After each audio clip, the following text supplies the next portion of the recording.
Hi guys, I'm Idikanyo Wags and I'm back again with the story that I started a few days ago.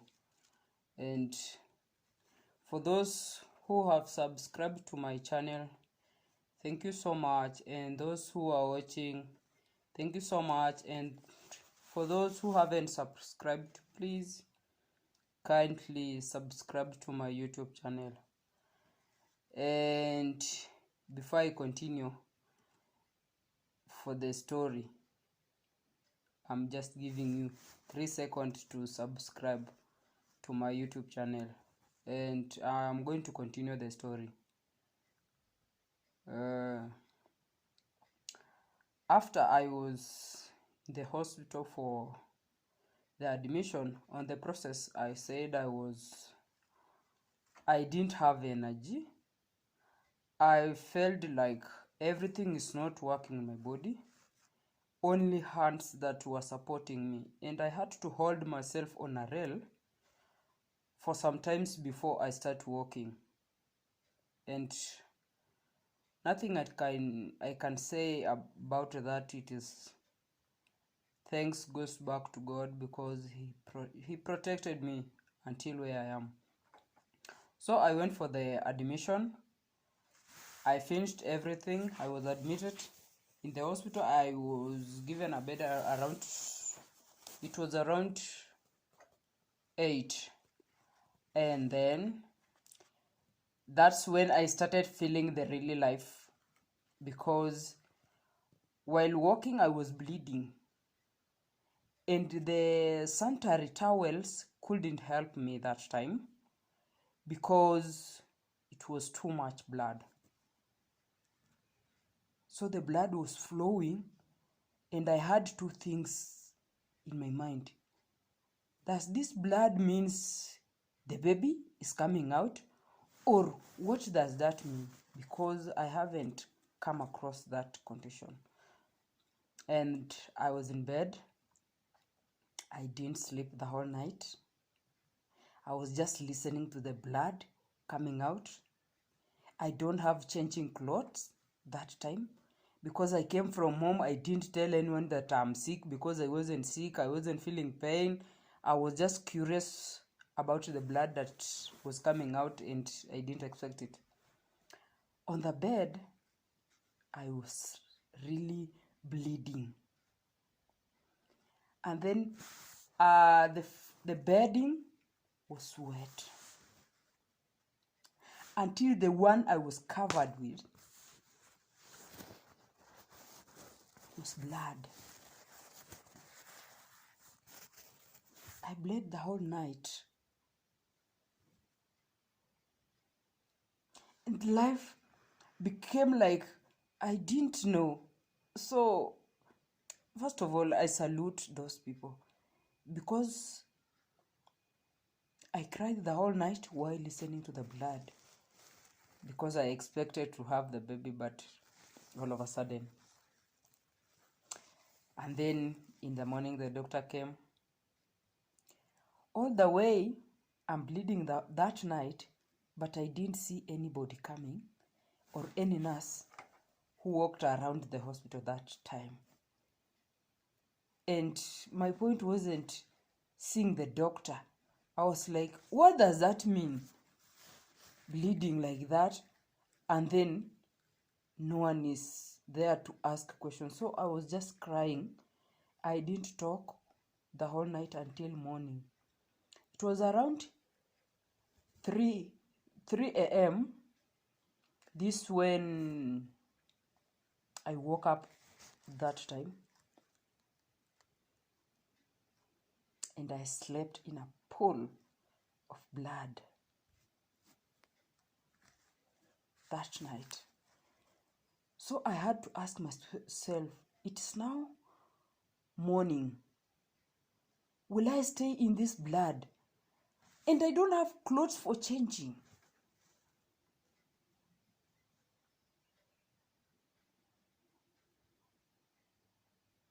It's a long story. But I had to ask God one thing. I need energy.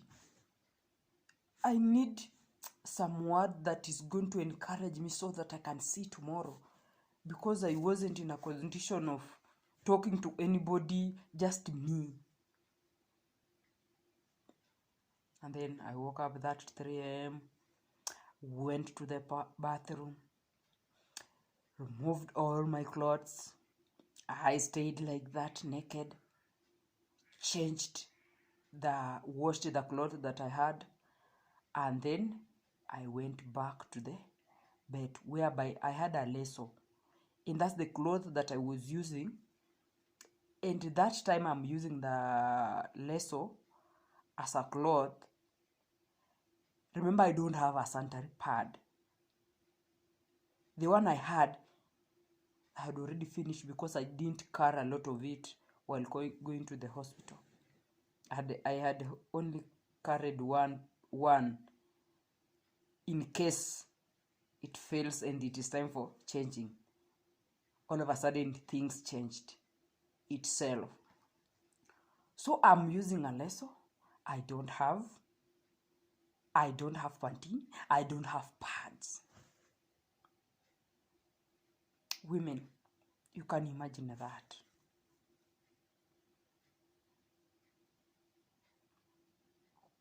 You can imagine walking. Blood is flowing and you don't have a pad, or you don't have anything to cover yourself. The blood is just coming straight from inside until down. If you are sitting down, it is just going straight to that cloth or wherever you have sat on. I stayed that time like that until the morning. I was given the clothes for the hospital. And then it was around 8. This is when I had to start thinking how I'll take care of myself. And then my sister came to visit me. She brought me things that I was supposed to have.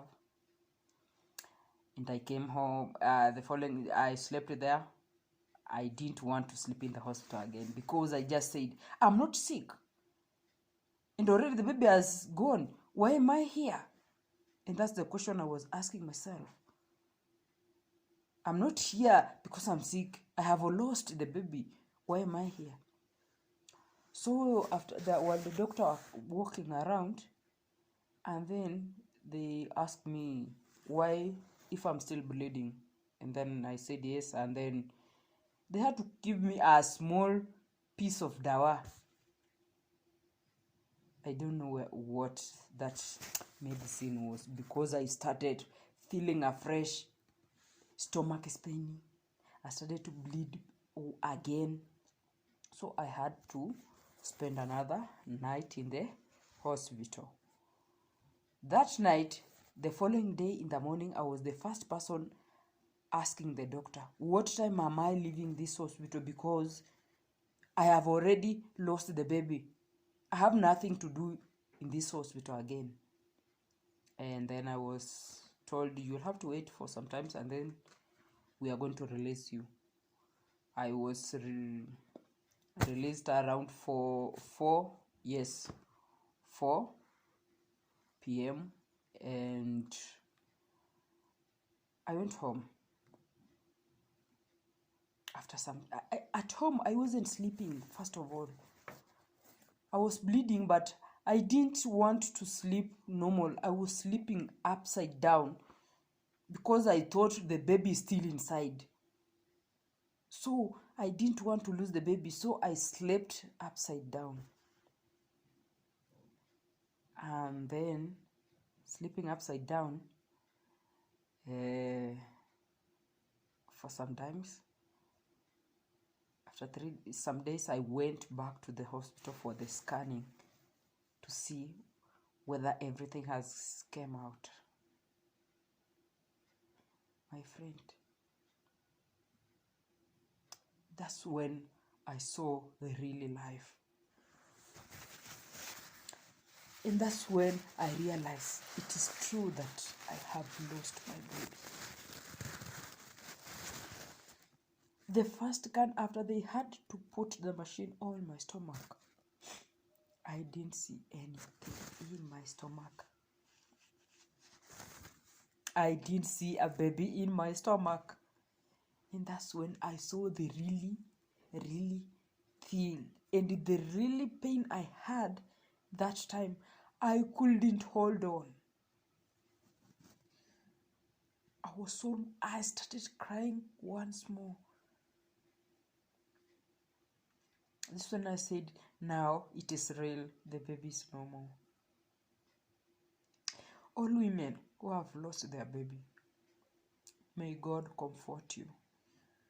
No man can comfort you. No one can just tell you to turn on that pain and throw it away. It is not easy.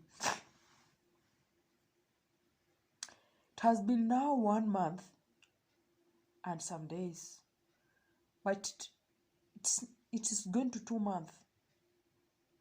But I still have that pain. It is still fresh. Please. Then all of a sudden, a man or somebody comes and tell you, you wanted to kill the baby, you killed the baby, you have a problem. What does it mean? People who knows the pain of carrying a baby are women. And please, don't insult them. After coming to the hospital now, the reality is there. I have nothing to do. It's only depression. I went back in the house. I was almost to kill myself. And to be continued, please subscribe to my YouTube channel. I'll tell you the story from that day until when I went to Mombasa. After I came from Mombasa, I'll let you know. Please subscribe to my YouTube channel, Amidi Kanyo Works. Please, please.